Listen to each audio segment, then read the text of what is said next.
ताजी कॉफी की खुशबू हवा में तैर रही थी। क्रिएटिव सॉल्यूशंस में सोमवार की सुबह थी, एकदम बिजी सी। सिया, जो एक यंग और मेहनती कॉपीराइटर थी, अपनी डेस्क पर बैठी थी। उसकी उंगलियां कीबोर्ड पर नाच रही थी। गुड मॉर्निंग सिया, खूब काम कर रही हो लगता है। गुड मॉर्निंग आर्यन, बस दिन की शुरुआत अच्छी तरह से करने की कोशिश कर रही हूँ। अच्छा, ज्यादा काम मत करो, हम नहीं चाहते कि तुम सारा मजा मिस करो। सिया का दिल जोर से धड़कने लगा। क्या वो उसे इम्प्रेस करने की कोशिश कर रहा था? उसे उम्मीद थी। चलो सब लोग मीटिंग शुरू करते हैं। सिया उसे जाते हुए देख रही थी।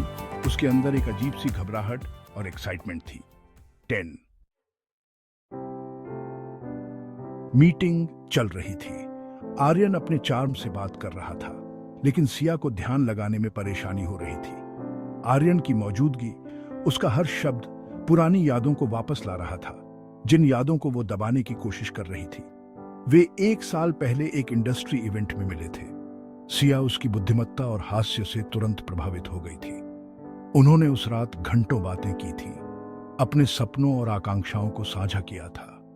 अब वो यहां था, उसका बॉस ऐसे व्यवहार कर रहा था जैसे कुछ हुआ ही ना हो। सिया, क्या तुम 1 मिनट के लिए मेरे ऑफिस में आ सकती हो? सिया का दिल तेजी से धड़कने लगा। आखिरकार उसे कुछ जवाब मिलने वाले थे। वो उसके पीछे पीछे ऑफिस तक गई। उसके मन में कई तरह के विचार आ रहे थे। आर्यन का ऑफिस बहुत बड़ा और सादा था, जिसकी एक बड़ी खिड़की से शहर का नजारा दिखता था।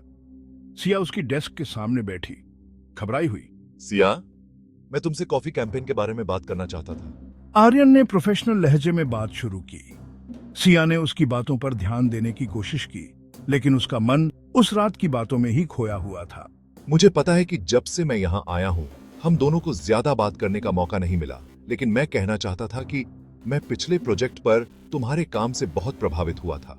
ओह, थैंक यू। आर्यन मुस्कुराया और एक पल के लिए सिया को उस आदमी की झलक दिखाई दी जिससे वो 1 साल पहले मिली थी।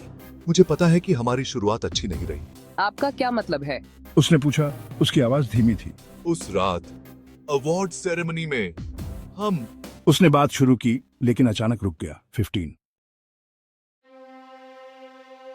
हम क्या? सिया ने पूछा। उसका दिल जोर से धड़क रहा था। सिया, मैं ये नहीं कर सकता, उसने कहा। उसकी आवाज भारी थी। क्या नहीं कर सकते? उसने पूछा। उसकी आवाज कांप रही थी। ये हम एक साथ काम नहीं कर सकते, आर्यन ने जवाब दिया। उसकी नजरें झुकी हुई थी। क्यों नहीं? सिया ने पूछा। उसका गुस्सा भड़क रहा था। क्योंकि हमारे बीच जो हुआ था, आर्यन ने कहा। उसकी आवाज धीमी थी। हमारे बीच क्या हुआ था? हमने बात की थी, हम कनेक्ट हुए थे, इसमें क्या गलत है? सिया ने पलटवार किया। उसकी आवाज फ्रस्ट्रेशन में ऊंची हो रही थी। सिया, प्लीज, तुम्हें पता है कि यह उससे कहीं ज्यादा था, आर्यन ने विनती की। उसकी आंखों में दर्द और चाहत का मिश्रण था। हाँ था, लेकिन तुम भाग गए। तुमने मुझे दूर धकेल दिया। सिया ने आरोप लगाया। उसकी आवाज में अनगिनत आंसू थे। मेरे पास अपनी वजहें थीं, आर्यन ने कहा। उसका जबड़ा कसा हुआ था। क्या वजह है? सिया ने पूछा। उसका धैर्य अब जवाब दे रहा था। आर्यन उठा और खिड़की के पास चला गया। उसकी पीठ सिया की तरफ थी। मैं उस समय बहुत मुश्किल दौर से गुजर रहा था, उसने कहा। उसकी आवाज मुश्किल से सुनाई दे रही थी। इसका क्या मतलब है? सिया ने पूछा। उसका गुस्सा अब जिज्ञासा में बदल रहा था। मैं अभी भी अपने ब्रेकअप से उबर नहीं पाया था। मेरी मंगेतर ने मुझे उस रात से कुछ महीने पहले ही छोड़ दिया था। उसने स्वीकार किया। उसकी आवाज में दर्द था। आपने मुझे ये पहले क्यों नहीं बताया? उसने धीरे से पूछा। मुझे नहीं पता, मैं डर गया था। फिर से चोट खाने से डर गया था। तुम्हारे साथ सब कुछ बर्बाद करने से डर गया था, आर्यन ने जवाब दिया। उसकी निगाहें उससे मिली। सिया को सहानुभूति की लहर दौड़ गई। वो उसकी आंखों में दर्द देख सकती थी, वो कमजोरी जो वो अपने कॉन्फिडेंस के पीछे छुपा रहा था। तो अब क्या? सिया ने पूछा। उसकी आवाज मुश्किल से सुनाई दे रही थी। आर्यन ने उसकी तरफ एक कदम बढ़ाया।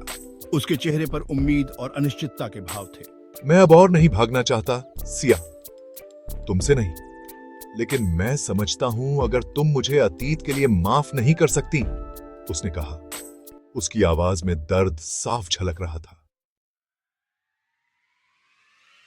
सिया ने आर्यन को देखा। उसका दिल दुखा। वो उसकी आंखों में सच्चाई देख सकती थी, उस पछतावे को जो उसे अपने पिछले कामों के लिए था। उसका एक हिस्सा गुस्सा होना चाहता था, उसे दूर धकेलना चाहता था, लेकिन उसका एक बड़ा हिस्सा जो उसकी बुद्धिमत्ता और हास्य पर फिदा हो गया था, जो उसके छिपे हुए दर्द को समझ गया था, उसे एक और मौका देना चाहता था। आर्यन, मैं इस बात से इनकार नहीं कर सकती कि हमारे बीच जो हुआ उसका मेरे लिए कुछ मतलब था, लेकिन मुझे तुम्हारी ईमानदारी की जरूरत है। क्या तुम उसके ऊपर से निकल चुके हो? तुम्हारी एक्स फियांसी? उसने पूछा। उसकी आवाज थोड़ी कांप रही थी।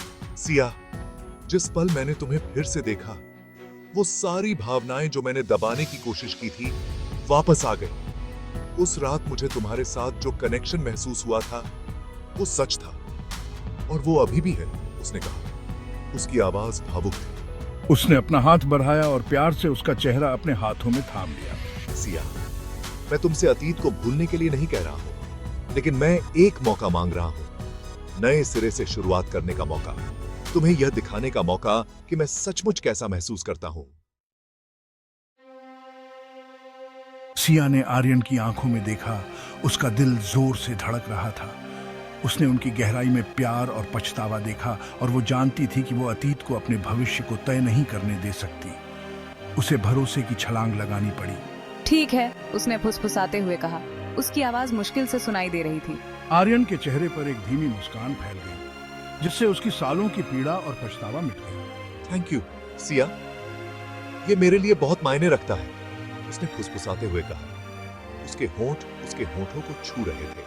और इसके साथ ही उन्होंने एक चुंबन के साथ अपने वादे को सील कर दिया। एक ऐसा चुंबन जो क्षमा, दूसरे मौके और उस प्यार की बात करता था जिसने आखिरकार अपना रास्ता खोज लिया था। ऑन फिक्स डेडलाइन, उनके सहयोगियों की फुसफुसाहट, सब कुछ गायब हो गया, क्योंकि वे उस पल में खो गए थे।